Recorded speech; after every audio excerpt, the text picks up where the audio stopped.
ఓం నమః శివాయ. ఓం నమో నారాయణాయ. కర్మ నివారణ నరదృష్టి నివారణ కాళభైరవాయ నమో నమః. ఓం కాళకాలాయ విద్మహే కాళాతీతాయ ధీమహి తన్నో నరదృష్టి నివారణ కాళభైరవ ప్రచోదయాత్. హరి ఓం. మా ఛానల్కి స్వాగతం. చూస్తున్న వీక్షకులకు ప్రేక్షకులకు ప్రియ కాళభైరవ భగవద్బంధులకి స్వాగతం పలుకుతూ మమ్మల్ని ఎంతగానో ఆదరిస్తూ ఉండబడినటువంటి ప్రియ సోదర సోదరీమణులకు అందరికీ, జ్యోతిష్య అభిమానులకు, సనాతన ధర్మ సంరక్షకులకు అందరికీ కూడా దత్తాత్రేయ స్వామి వారి యొక్క జయంతి శుభాకాంక్షలు, ఆశీస్సులు. అందరినీ చల్లగా ఆశీర్వదించాలని మనసారా మనం కూడా కోరుకుందాం. 1/12/2025 నుండి 15/12/2025 వరకు పుట్టినటువంటి వారందరికీ కూడా ముందస్తుగా జన్మదిన శుభాకాంక్షలు. గతంలో వివాహం చేసుకున్న వారికి వివాహ వార్షికోత్సవ శుభాకాంక్షలు. ద్వాదశ రాశుల్లో గ్రహ గమనాలను వీక్షింపచేద్దాం. కర్కాటక రాశిలో దేవగురు బృహస్పతి ఉచ్చస్థితిలో సంచార స్థితి, మరియు సింహరాశిలో కేతు సంచార స్థితి, తులారాశిలో బుధ సంచార స్థితి, వృశ్చిక రాశిలో రవి కుజ శుక్ర సంచార స్థితి, కుంభరాశిలో రాహు సంచార స్థితి, మీనరాశిలో శని భగవాను సంచార స్థితితో ద్వాదశ రాశుల్లో గ్రహ గమనాలు ఈ విధంగా ఉన్నాయి. వృషభ రాశి వారికి అర్ధాష్టమ కేతు సంచార స్థితి, సప్తమంలో కుజుడు సంచారం చేసినప్పుడు కుజదోష ప్రభావము, ఏడాది తర్వాత రవి భగవానుడు సప్తమంలో ఉన్నప్పుడు గ్రహాలు అనుకూలంగా ఉండవు కనుక కాళభైరవ జయంతి సందర్భంగా ఎలాంటి విధి విధానం పాటించడం వలన సకల గ్రహ దోషం తొలగించుకొని ఐశ్వర్యం పొందుతారు. అలాగనే నూతన ఆంగ్ల సంవత్సరానికి వీడుకోలు పలుకుతూ కొత్త ఆంగ్ల సంవత్సరానికి స్వాగతం పలికే కాల సమయంలో ఎలాంటి విధి విధానం పాటించడం వలన ఐశ్వర్యం వృషభ రాశి వారి సొంతం అవుతుందో ఈ వీడియోలో తెలుసుకుందాం. వృషభ రాశిలో ఏ ఏ నక్షత్రాలు వస్తాయి అనగా కృతికా నక్షత్రంలోని 2, 3, 4 పాదాలు, రోహిణీ నక్షత్రంలోని 4 పాదాలు, మృగశిర నక్షత్రంలోని 1, 2 పాదంలో కలిపితే వృషభ రాశి. రాశాధిపతి శుక్ర భగవానుడు. తృతీయంలో గురువు ఉండడం వలన తల్లిదండ్రులు, అన్నదమ్ముళ్ళు, అక్కా చెల్లెలతో సత్ప్రవర్తన చాలా అవసరం అని చెప్పి జ్యోతిర్విజ్ఞానం తెలియచేస్తుంది. అర్ధాష్టమ కేతు కారణం వలన చిన్న చిన్న విషయాలకు ఆందోళన తగదు. భూత భవిష్యత్ వర్తమానాన్ని ఎప్పుడు కూడా అంచనా వేస్తూ ఉండగలగాలి. అదే కాకుండా సప్తమ స్థానంలో త్రిగ్రహ సంచార స్థితి. ప్రేమికులు చాలా నమ్మకంగా ఉండాలి, జాగ్రత్తగా ఉండాలి. భార్యాభర్తల మధ్య అన్యోన్యత చాలా అవసరం. నూతనమైన వివాహ ప్రయత్నాలు చేసినప్పుడు కలిసి వచ్చే అవకాశాలు చాలా అధికంగా ఉన్నాయి. అక్కడే కుజుడు ఉన్నాడు కనుక యంత్రాలతో, ఆయుధాలతో వాహన ప్రమాదాలు, జలగండాలు పొంచి ఉన్నాయి. పోలీస్ స్టేషన్లు, కోర్టు సమస్యలు కూడా పొంచి ఉన్నాయి. ఇలాంటి కాల సమయంలో ఓపిక చాలా అవసరంగా భావించగలగాలి. ఏకాదశంలో శని భగవానుడు ఉండడం వలన లాభాలు వచ్చేటువంటి కాల సమయంలో పక్కవారు వచ్చి వాటిని స్వీకరించే పరిస్థితి అధికంగా ఉంటుంది. కనుక ఓపిక, పట్టుదల, వీలైనంత వరకు రహస్య చర్చలకు ఇది సరైన సమయం కాదు అని చెప్పి గమనించగలగాలి.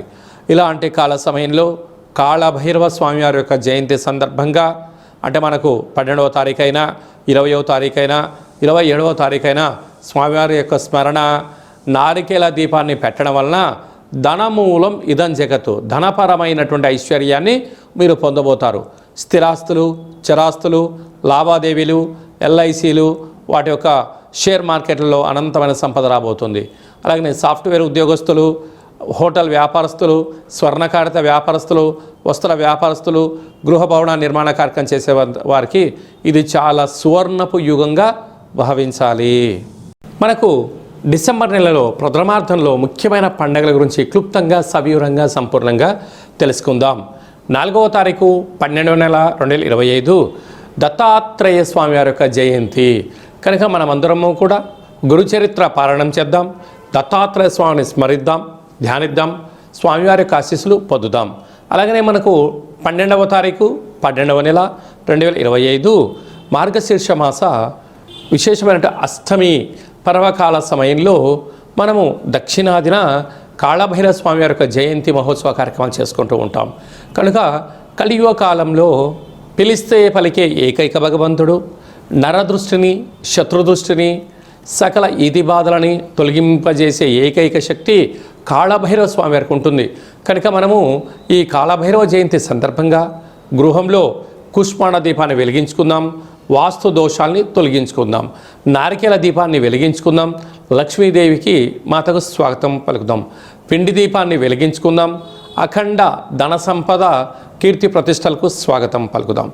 ఈ విధంగా మన యొక్క దేవాలయంలో కాళభైరవ స్వామి యొక్క పూజా మహోత్సవ కార్యక్రమం జరుగుతున్నాయి. కనుక అందరికీ ఎలాంటి ఇబ్బందులు కలిగించకుండా ఎవరైతే ఏ వృత్తులైతే చేస్తున్నారో వారందరికీ విద్య, ఉద్యోగ, వివాహ, సంతాన, వ్యాపార, అభివృద్ధి అనేక రంగాలలో వారు ఏ రంగాల్లో అయితే ఉంటారో వారందరికీ విజయం సాధించాలని కోరుకుందాం. కనుక ఈ కాళభైరవ జయంతి సందర్భంగా మీ గోత్రనామములను పంపించినట్లయితే మీకు ఇక్కడ పూజా కార్యక్రమం చేయించి మీకు వాట్సాప్ కాల్ ద్వారా వీడియో కాల్ చేయించి చూపించి స్వామివారి యొక్క ఆశీస్సులు మీరు పొంది ఉన్నతమైన జీవితం స్వాగతం పలకడానికి ఏర్పాటు చేయడం జరుగుతుంది. అలాగనే ఇంకనూ మనం విజయం సాధించగలగాలి అన్నట్లయితే ఈ యొక్క పాత్ర కంచు పాత్ర, అందుకే కంచు మోగినట్టు కనకమ్ము మోగదు గదరాసుమతి అని చెప్తూ ఉంటారు. ఈ యొక్క పాత్రలో అనేకమైనటువంటి యంత్రములను అచ్చు వేయడం జరుగుతుంది. ఈ యొక్క పాత్రను మనం ఇంట్లో ఉంచుకొని ఇలా ఒక్కసారి శబ్దం చేస్తే ఓంకార శబ్దం రావడం జరుగుతుంది.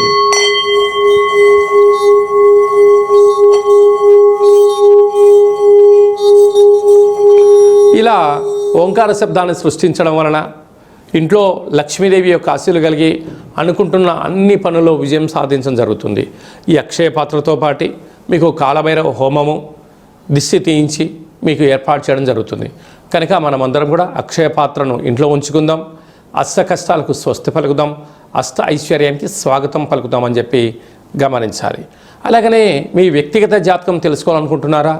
మీ పేరు, పుట్టినటువంటి తేదీ, నెల, సంవత్సరం, పుట్టిన సమయం వ్రాసి మీరు వాట్సాప్లో పంపించగలిగినట్లయితే 100 సంవత్సరముల జాతకాన్ని వ్రాసి పంపించి సవివరంగా సంపూర్ణంగా మీకు తెలియజేయడం జరుగుతుంది. మీరు పుట్టినప్పుడు గ్రహ గమనాలు ఎలా ఉన్నాయి, ప్రస్తుతం ఎలా ఉంటున్నాయి, రాబోయే కాలం ఎలా ఉండబోతున్నాయో కూడా తెలియజేయడం జరుగుతుందని చెప్పి కూడా గమనించాలి.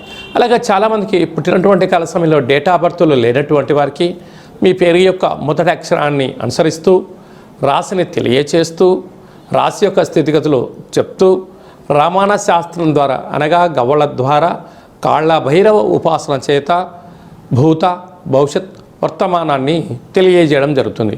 ఈ కింది నెంబర్ సంప్రదించి అపాయింట్మెంట్ తీసుకొని సంప్రదించగలరు. జీవితంలో జాతకాన్ని తెలుసుకుందాం, అష్ట కష్టాలకు స్వస్తి పలుకుదాం. ఈ యొక్క ఆంగ్ల సంవత్సరంలో చివరి మాసంలో ఈ సంవత్సరంలో మనం అనేక రకాలమైన ఇబ్బందులను అనేక రకాలమైనటువంటి సమస్యలను చూస్తూ ఉన్నాం. వీటన్నిటిని ఇక్కడే పులి స్టాప్ పెట్టుకొని రాబోయేటువంటి కాలంలో అద్భుతమైన బంగారు భవిష్యత్తు రోజులకు స్వాగతం ఎలా పలకాలో కూడా తెలుసుకుందాం. అందరికీ దత్తాత్రేయ స్వామి యొక్క ఆశీస్సులు, కాళభైరవ స్వామికి ఆశీస్సులు ఉండాలని కోరుకుంటూ ఆశీర్వచనం. ఓం శతమానం భవతు శతాయు పురుష సతేంద్రియ ఆయుష్యేవేంద్రియే ప్రతిష్టతి ధనం ధాన్యం బహుపుత్రలాభం శత సంవత్సరం దీర్ఘమాయు సర్వే జనా సుఖినో భవంతు లోకా సమస్తా సుఖినో భవంతు సర్వం కాళభైరవ దేవతార్పణమస్తు. హరి ఓం. ఈ వీడియో మీకు నచ్చినట్టయితే లైక్ చేయండి, షేర్ చేయండి. అందరికన్నా మీ యొక్క వ్యక్తిగత జాతకాన్ని అందరికన్నా ముందుగా తెలుసుకోవాలి అనుకుంటున్నట్లయితే మా ఛానల్ని సబ్స్క్రైబ్ చేసుకొని ఆల్ అనే బటన్ కూడా తెలియచేసి ఈ భక్తి సమాచారాన్ని భగవద్బంధులకు, మిత్రులకు, స్నేహితులకు చేరవేసి హిందూ ధర్మాన్ని కాపాడండి.